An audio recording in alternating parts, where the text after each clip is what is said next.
Good morning po sa inyo lahat. Isa pang muli yugto na ating daily Bible blessings. Pamagat po na ating aralin ngayong umaga ay iwasan ang chismis. Iwasan ang chismis. Pangit man po sabihin, ngunit naituring nating parang mga anay. Ang mga chismoso at chismosa. Bakit po? Kahit malimit, hindi lantad ang kanilang kasamang ginagawa, sila po ay nakakasira ng mga ugnayan ng mga tao.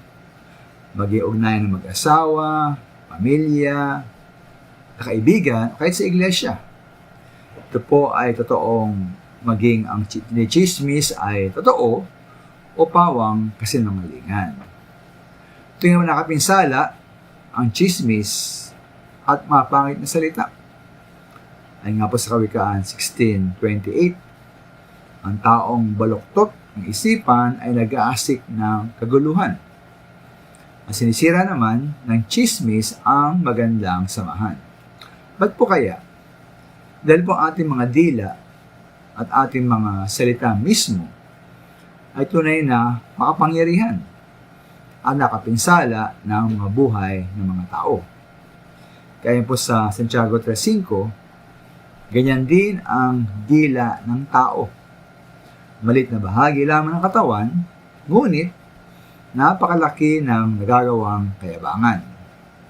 Isipin na lamang ninyo kung paano napapalagablab ng isang maliit na apoy ang isang malawak na kagubatan.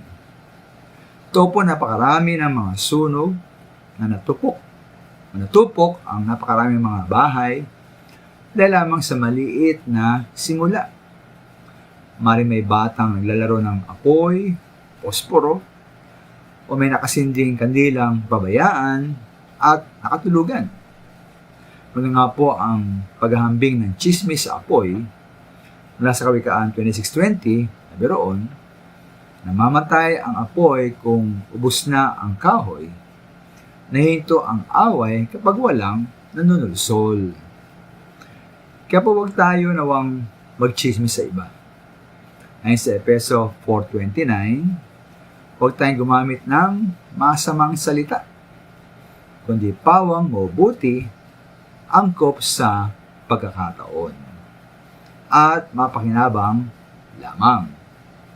At huwag din naman tayo makinig sa chismis. Mas maganda pa, takpan na lang po natin ang ating mga tenga sa mga chismoso at chismosa. Maraming salamat po.